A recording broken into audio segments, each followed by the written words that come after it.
미리 대비하는 것과 미리 걱정하는 것은 좀 다른 것 같습니다. 굳이 오지 않은 미래를 마음대로 상상하면서 걱정만 하는 것은 그리 유익해 보이지 않습니다. 어떤 미래가 오더라도 적응할 수 있는 준비를 하는 것이 필요하겠죠. 이번 장에서는 4차 산업혁명 시대를 어떻게 준비할 것인가라는 주제로 다뤄보겠습니다.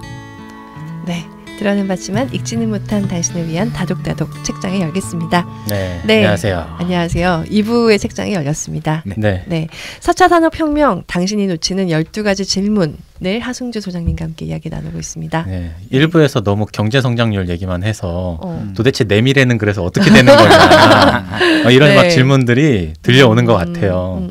네, 소장님, 제 미래는 어떻게 되는 건가요? 네. 내 월급 통장은 어떻게 되는 네, 건가요? 우리 아이들은 어떻게 되는 건가요? 네, 네. 그러게 말입니다.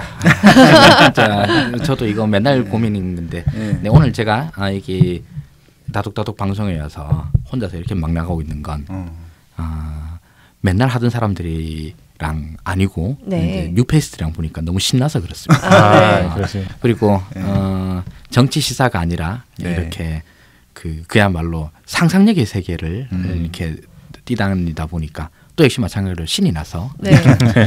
혼자 막 나가고 있는데 네. 그 재밌죠? 아니 어떻게 살아야 되냐고요. 알겠습니다. 죄송해요. 제가 네. 첫 직장이 이제 증권회사였어요. 예. 근데 그때도 증권회사 직원들끼리 모이면 하는 얘기가 네. 야 이거 뭐 이 회사 이거 뭐 몇 년이나 가겠냐 이거 이 얘기를 했어요. 근데 우리 옆에 있는 은행은 더 그래. 그때 이제 CD기, ATM기가 막 도입이 되던 때였습니다. 네네. 야 CD기에서 돈 찾으면 되는데 뭐하러 텔러한테 가가지고 전표 쓰고 뭐 이걸 왜 하냐 이거.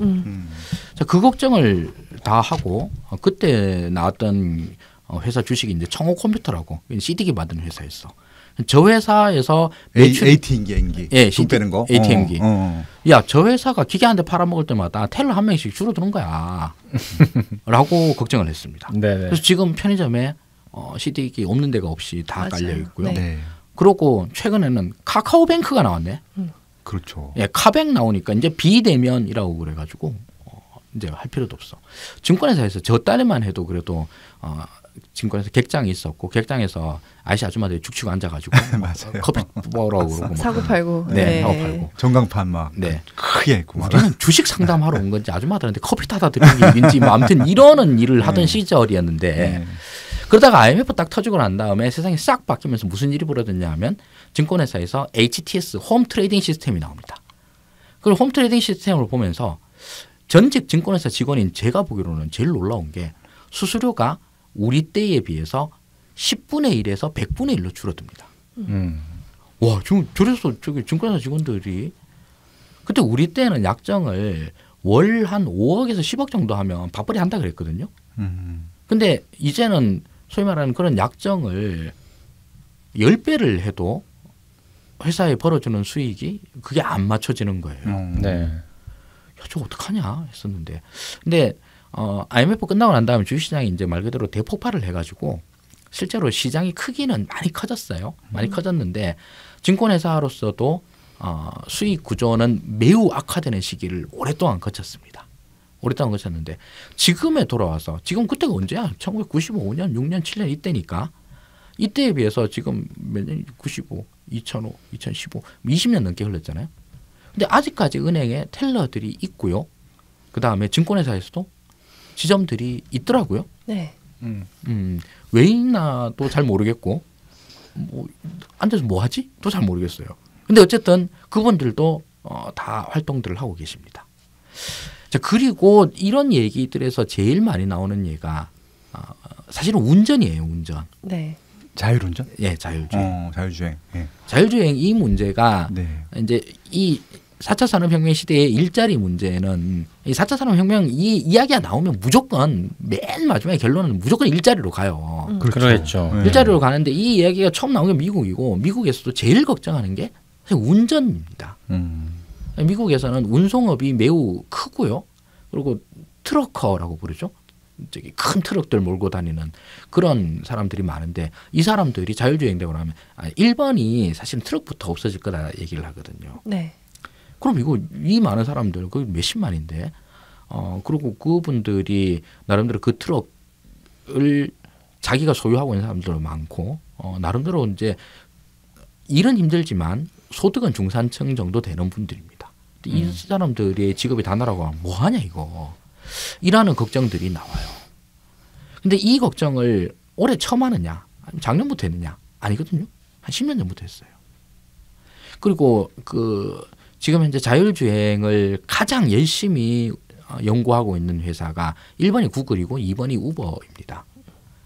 우버가 치고 들어와가지고 실제로 택시 업계가 붕괴를 했죠.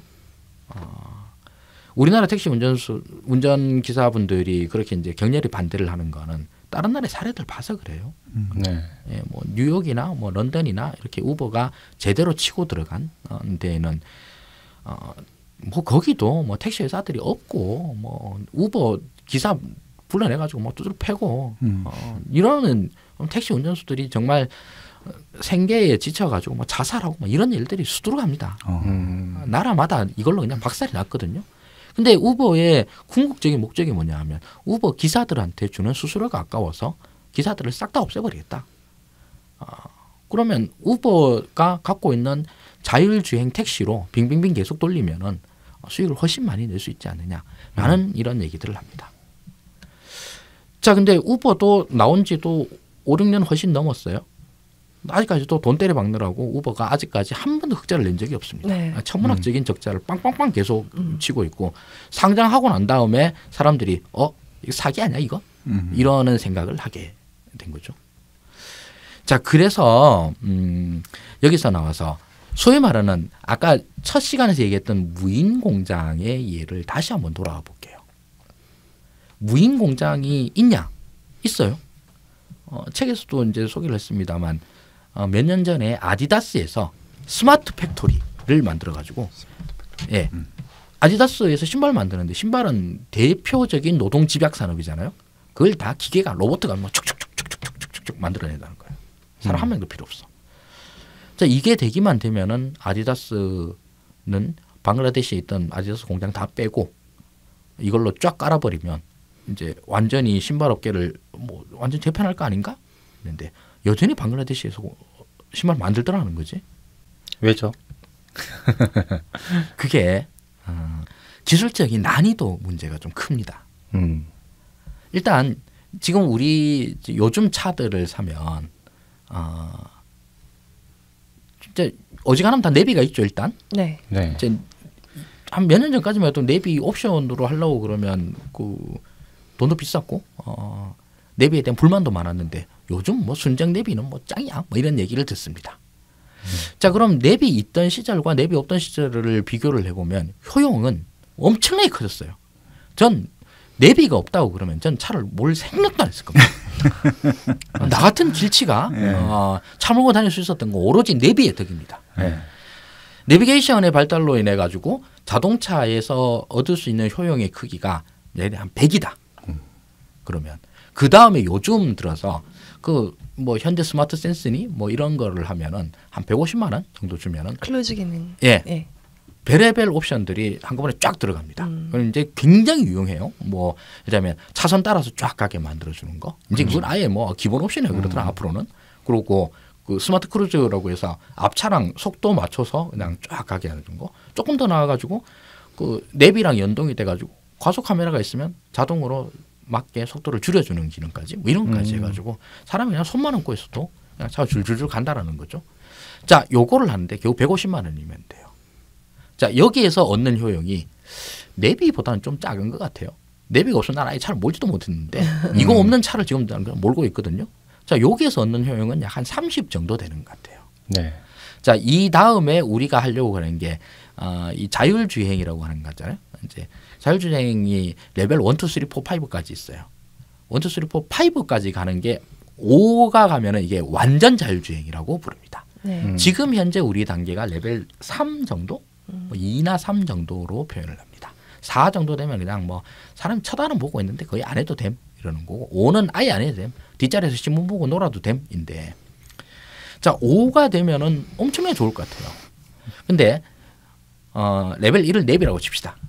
내비로 오는 데는 사실 어지간한 뭐 중소기업도 내비게이션 만들어서 팔아먹었어.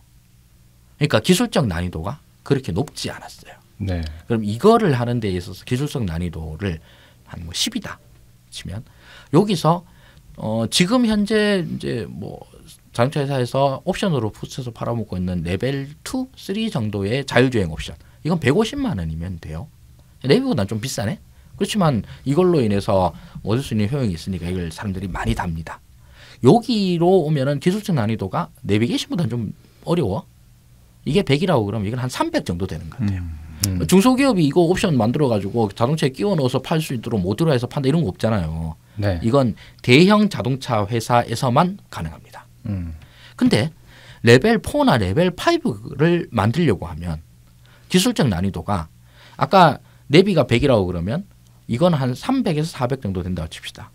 레벨 5가 되려고 그러면 기술적 난이도가 뭐 800, 900 이렇게 되는 게 아니라 갑자기 10만, 20만 원을 띄웁니다. 정말 갑자기 그때서부터 고려해야 될 요소들, 뭐 이루어내야 될 기술적 요소들이 대폭발을 해버려요. 네. 법률적으로도 네, 법률적 문제 많이 규제도 나오죠. 많고. 네. 네.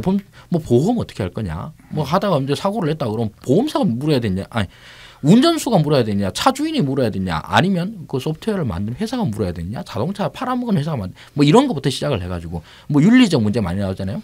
저기 샌델 교수 정의라 무엇인가에 나오는 그 유명한 이런 그 자율주행 자동차의 윤리적 역설 문제 이런 것들부터 시작을 해서 자 이런 것들은 그냥 한 방에 정해가지고 기준으로 정해서 그렇게 한다 손 쳐.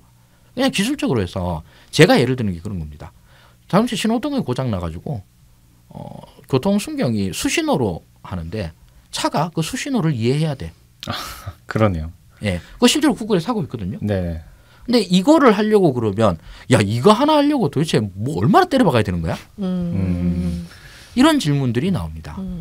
그리고 또 많이 나오는 것 중에 하나가 그 해킹 문제가 있죠. 그 무슨 테러리스트가 뭐 자율주행 차에다가 뭐 주파수를 쏴가지고 이걸 뭐 해킹하면 이거 아니라 네네. 도로 해킹 이런 거 도로 표지판을 갖다 거꾸로 돌려놓든지 이런 식으로 하는 거 이런 식으로 해킹을 해버리고 나면 자율주행차가 헷갈려서 죽어버린다는 거죠. 내비에서 일로 가라 그러는데 표지판 저쪽이네. 뭐 어디 뭐 하다가 이제 쿵 들이받고 이러는 것들도 충분히 가능하죠. 자 이런 식으로 해서 레벨 5가 되긴 되는 거냐? 이런 회의들이 들기 시작합니다. 뭐 구글에서는 된다 그래. 근데 그 된다는 소리는 5년 6년 전부터 들었어. 근데 아직도 된다 그래. 과연 된다. 그래서 뭐 몇만 킬로를 했다느니 그런데 그 몇만 킬로 했던 데를 보면은 대부분 다 미국의 중소형 도시예요. 제가 강화도 사는데 강화도에서는 자율주행 해도 될 것 같아. 뭐 그냥 널널하거든요. 갑자기 뛰어나오는 고라니만 조심을 하면. 그런데 부산에서 한번 해보자. 부산에서 하면 앞차의 진행 방향을 예상하는 것이 불가능합니다. 부산의 드라이버들은 결코 깜빡이 기능을 활용하지 않기 때문에. 그래서 자율주행 차들이 앞차가 어떻게 갈지 도저히 예상할 수 없는 이런 공간에서 왔었을 때 얘는 과연 갑자기 치고 들어오는 각종 차들과 오토바이를 다 피할 수 있으니까. 이렇게 되면은 연산량이 미국 중소형 도시에서 널널한 데서 갑자기 뛰어나오는 사슴이나 조심하는 동네와는 난이도가 10배 높아지는 게 아니라 10,000배 높아지는 거예요. 야, 그걸 다 기술로 개발하려고 하니 한도 끝도 없는데 네. 갑자기 이런 생각이 드네요. 어느 지역을 아예 지정해서 여기는 인간이 운전을 못하게 해버리면 그러면 좀 그래도 고려해야 될 사항이 대폭 줄어들긴 하겠다. 네, 그럴 수도 있죠. 무인만 다 돌아다닌다 무조건. 그렇게 이야기하는 네. 사람도 많습니다. 네, 그러면 어느 정도 좀 난이도는 낮아지지 않을까? 이 자율주행 차를 이제 예를 들었는데 그 네. 예를 아까 이제 스마트 공장, 무인 공장도 똑같아요. 그래서 저기 아디다스에서는 오히려 기계가 만들면은 한꺼번에 똑같은 거 쫙쫙쫙 찍어내는 게 더 좋을 것 같은데 거기서는 오히려 그 주문 생산 제품들을 네네. 이렇게 찍는 식으로 활용을 합니다. 그리고 지금 또 이렇게 무인화에 목숨을 건 회사가 있어요. 제일 대표적인 데가 테슬라입니다. 네, 네. 테슬라가 차 찍어내면서 최대한 로봇 많이 쓰고 해가지고 사람 적게 쓰려고 그랬어요. 그래서 나온 꼬라지가 전 세계로부터 차를 이따로 만드는 새끼들아 라고 욕을 먹고 있습니다. 만드는 꼬라지를 보니까 네. 야 이거는 그러니까 이 차체에서 이제 단차가 없이 깔끔하게 매끈하게 이렇게 하고 도장 품질 균일하고 이런 걸로 잘 만드는 걸로 유명한 회사가 폭스바겐하고 현대기아예요. 이런 데는 금형이나 이런 것들을 아주 깔끔하게 해가지고 단차 같은 게 거의 없다. 이렇게 평가를 받습니다. 근데 이 테슬라를 보고 있으면 곁에서 내가 봐도 그래요. 야, 저기 손가락 하나가 쑥쑥 다 들어가겠다. 야. 중간에 틈이 하도 벌어져가지고. 그래서 안에 인테리어를 보고 나면은 우리 사진으로 보면 엄청 멋있어요. 길쭉한 아이패드만 뭐 서너 배쯤 되는 걸로 해서 쫙 돼 있는데 그게 다야. 너무 텅 비어 있는 거예요. 얘네들은 인테리어를 장난으로 하나? 이러는 걸 보면서 그동안 100년 동안 차를 만들어 온 이 회사들의 어떤 차 만듦새와는 좀 많이 차이가 나는 거예요. 그래서 이런 걸로 해서 테슬라 망할 거다라고 예상한 사람들이 많았는데 뭐 웬걸 뭐 잘 나가던데. 자, 어쨌든 테슬라들의 품질 문제가 이제 처음에 되고 그 다음에 이걸로 인해서 문제가 많았었는데 그거는 그렇게 무인화를 갖다가 나머지 회사들이 그렇게 하면 돈 많이 버는 걸 몰라서 안 했겠냐는 거예요.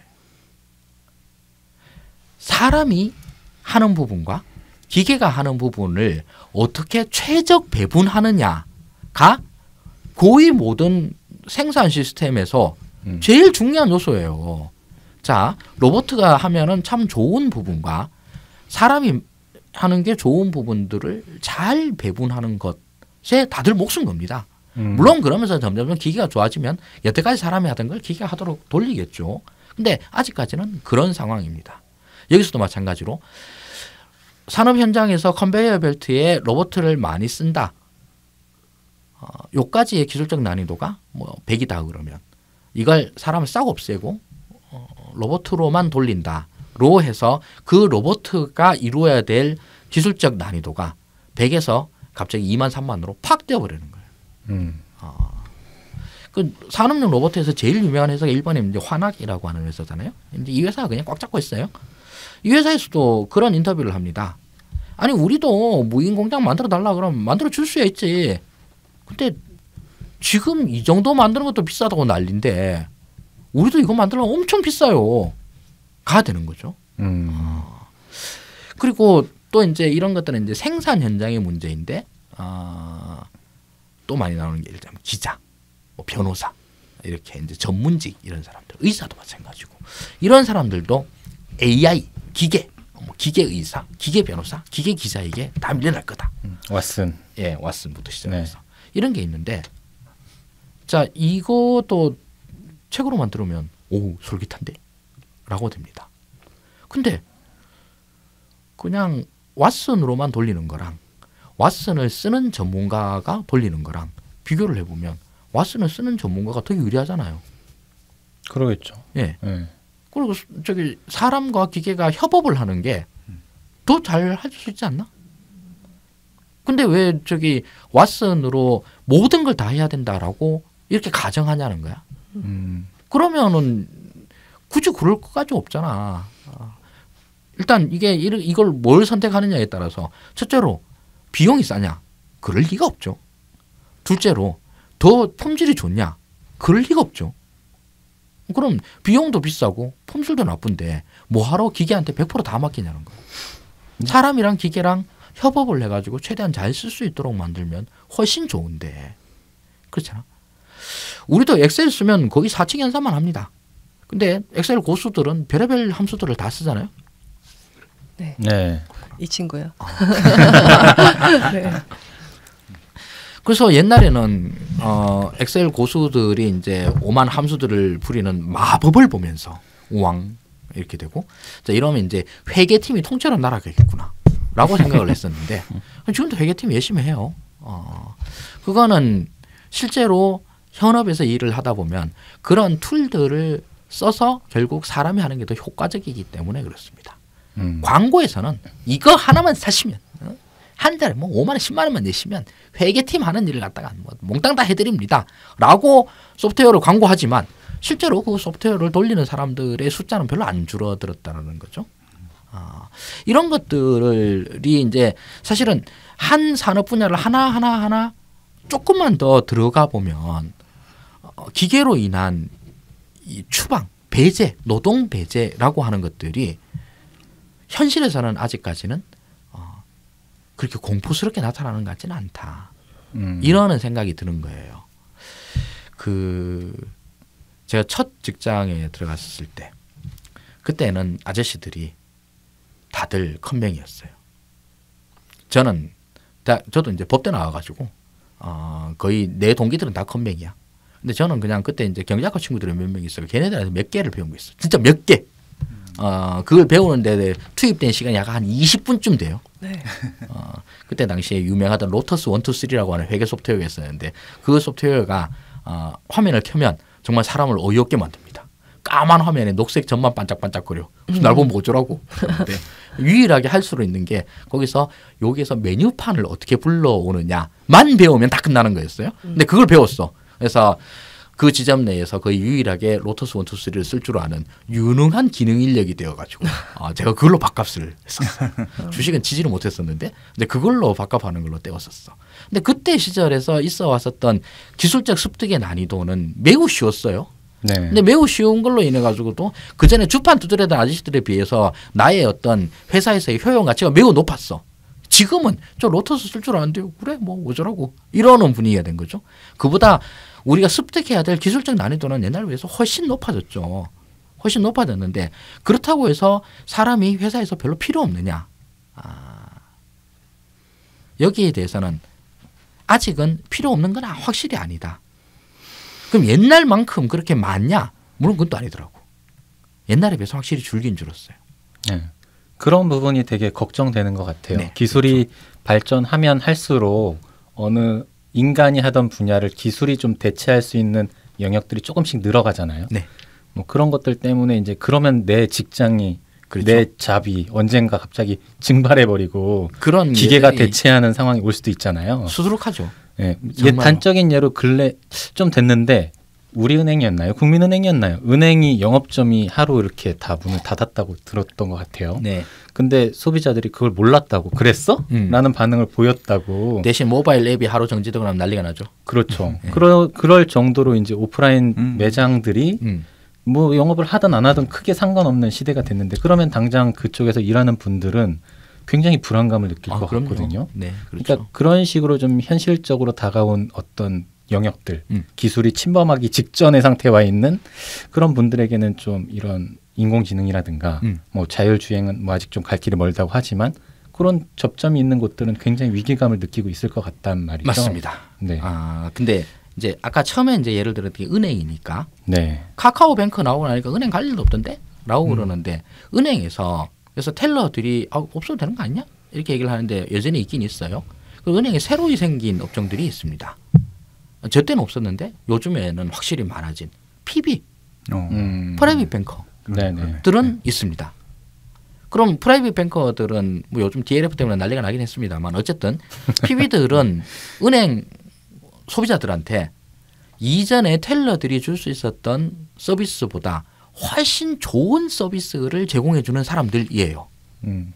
이런 사람들은 오히려 예전 텔러들보다 급여 수준도 더 높고 어떤 의미에서는 직업적 안정성도 더 높습니다. 그리고 단순 노무가 퇴출되어 가고 있는 거는 뭐 사실 1차 산업혁명 이후부터 계속이야. 그렇죠? 진짜 그때서부터는 뭐 예전에는 저기 배를 움직이려고 그러면 경로군 이순신 장군이 노 젓는 사람들을 격려하면서 그렇게 전쟁을 치렀다고 그러는데 그 요즘은 저기 엔진이 돌립니다. 그래서 노군이 필요 없어요. 노군들의 생계를 걱정을 해야 되기보다는 이제는 우리가 항해사가 되는 항법사가 되는 뭐 이러는 스킬을 배워야 되는 문제가 있죠. 이제 이게 그렇다고 해서 세상이 발달하면서 직업이 다 없어지는 게 아니라 예전보다 좀 더 하이 스킬을 가진 노동자가 필요하다. 요거가 되는데 그럼 하이 스킬을 가진 노동자의 수는 앞으로 줄어들 수밖에 없다. 이거는 현실에서 확인이 돼요. 네. 우리나라 청년 실업률 높다 그래서 뭐 12% 뭐 많이 잡는 데서는 18% 이렇게 잡고 그러잖아요. 스페인 55%예요. 그렇게 높나요? 네, 유럽에서는 청년 실업률로 따지면 30%가 넘어갑니다. 유럽은 특히나 이제 고실업 문제가 굉장히 심각하고요.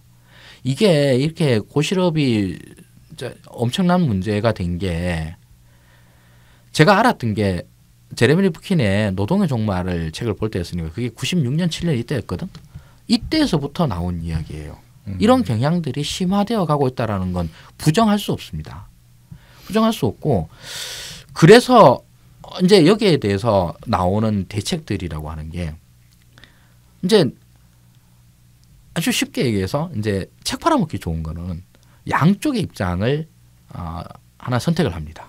거기에 대해서 화끈하게 지르면 됩니다. 여러분 이제 엿됐어.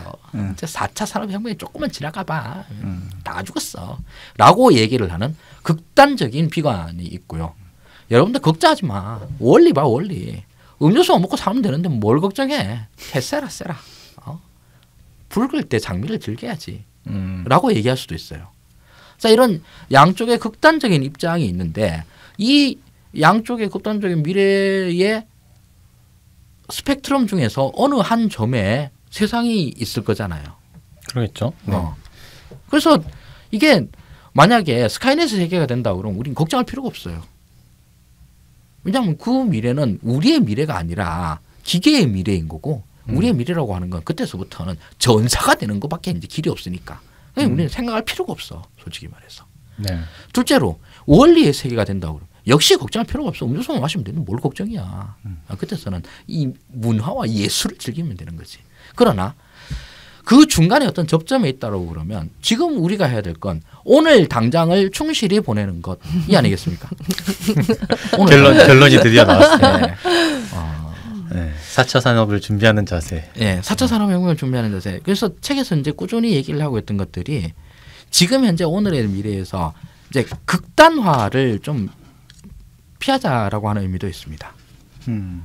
자, 자율주행 차 되고 나면은 뭐 운전이랑 다 필요 없어. 라고 하는데 그건 저기 이제 10년 전부터 뭐 모하비 사막에서 실험했다는데 그 아직까지 안 되고 있는데 왜 그런 거예요? 모하비 사막에서 쉽지. 부산에서 안 되니까 문제지. 그럼 뭐 자율주행 차 만들어서 부산에서 안 모냐? 뭐 이런 게 되는 거죠. 네. 그리고 이게 뭐 로봇 기사가 다 나오면은 로봇 기사한테 맡기지 나를 기사한테 맡기냐 그러면 그럼 맨날 저기 주식 시황이나 보고 날씨는 볼래. 기자는 당연히 그보다 더 한 걸 취재해야 되는 거 아니냐. 그 뭐 로봇 기사가 뭐 내한테 물어보는데 기사 쓴다 그러면 내가 뭐 대답해 주랴? 이런 얘기가 나오잖아요. 네. 그러면 내가 로봇 기사보다 저기 더 잘 쓸 기사를 지금 현재 고민하는 것이 그게 일이잖아요. 저도 기사 쓰면서 실시간 검색어 기사에 그 생노가다에 동원이 된 적이 있었습니다. 그럼 뭐 연예인 누구 몸무게 얼마일까요? 기사 내용을 읽어보면 나도 궁금해? 뭐 이딴 기사야. 근데 이런 걸 쓴다고 해서 이제 하루 종일 고생하는데 이런 걸 내가 왜 써? 이런 건 로봇한테 맡기는 거지. 맞아요. 통찰력 있는 기사를 가끔 만나면 굉장히 반갑고 그렇죠. 아 이건 사람이 썼구나. 예, 그냥 보시 그냥 요약한 것이 아니라. 그렇죠. 예. 예. 그래서 지금 이제 우리에 있는 예에서도 사실은 예전부터 계속 그래 왔던 것이기도 하고요. 진짜 1차 산업혁명의 증기기관이잖아. 이거는 인간 육체의 노동력 또는 뭐 자연력을 직접 활용해서 그 증기기관은 독립된 에너지원을 확보한 것. 이것만큼 큰 혁명이 없죠. 이걸로 인해서 인류는 1차 산업혁명, 농업혁명 다음 1차 산업혁명입니다. 그 다음부터는 인류는 완전히 다른 삶을 살게 되었고 2차가 그 20세기 초반에 있어 왔었던 온갖 신기한 물건들의 대폭발 시기입니다. 발명의 시기, 과학의 시기. 뭐 그때 지금 우리 쓰는 거에 80% 90% 그때 다 나옵니다. 네. 냉장고, 세탁기, 라디오, 전화, 뭐 전구 뭐 등등등등등. 이걸로 인해 가지고 우리는 더 이상 한겨울에 얼음 깨고 빨래 안 해야 돼요. 그렇죠? 3차 산업혁명이 컴퓨터 혁명이고요. 저 대학 다닐 때까지만 해도 뭐 하나 자료조사한다고 그러면 국회 도서관이나 조선일보 거기 가가지고 복사하고. 예, 복사하고 네. 신문을 막 말 그대로 며칠 동안 그냥 검색을 하고 그러는 건데 지금에 와서는 그냥 구글이 다 찾아주는 거죠. 이걸로 인해서 있어 왔었던 그 어마어마한 생산력. 우리 대학 다닐 때 맨날 하던 미국이 그냥 캐나다가 그냥 이거 갖고 뭐 맨날 싸우고 그러는데 찾아보면 되잖아. 근데 찾아보려고 하니까 사전 찾아보기 귀찮으니까 싸우고 있는 거야. 요즘은 스마트폰으로 띵띵띵 누르면 됩니다. 미국 네. 면접, 캐나다 면접 다 나오는 거야. 이제 그래서 술 마시면서 그런 쓸데없는 걸로 싸울 일이 100분의 1로 줄었어요. 네. 맞아요. 자, 이걸로 인해 가지고 우리의 삶의 효용이 커졌습니다. 자, 4차 산업혁명에서는 인공지능이 다 할 거야, 샹. 뭐 이래 가지고 다 하고 나면 너 이제 난리 났어 이제. 뭐 나중에 미래에서 밥 먹고 살 게 없어. 자, 이런 문제가 있는데 여기에 대해서 이런 극단적인 미래 예상들이 어느 정도의 진실들도 다 품고 있습니다. 실제로 일자리 줄어가는 것도 사실이고 그리고 부의 편중이 이루어지는 것도 사실이고 자, 이런 것들을 해결하기 위한 노력들도 당연히 필요하죠. 자, 이건 옛날에도 부가 편중됐고 그래서 있어 왔었던 게 뭐 반독점법이니 뭐 저기 뭐 소득세 뭐 어쩌고저쩌니 이런 여러 가지 이제 사회적인 시스템들을 만들었어.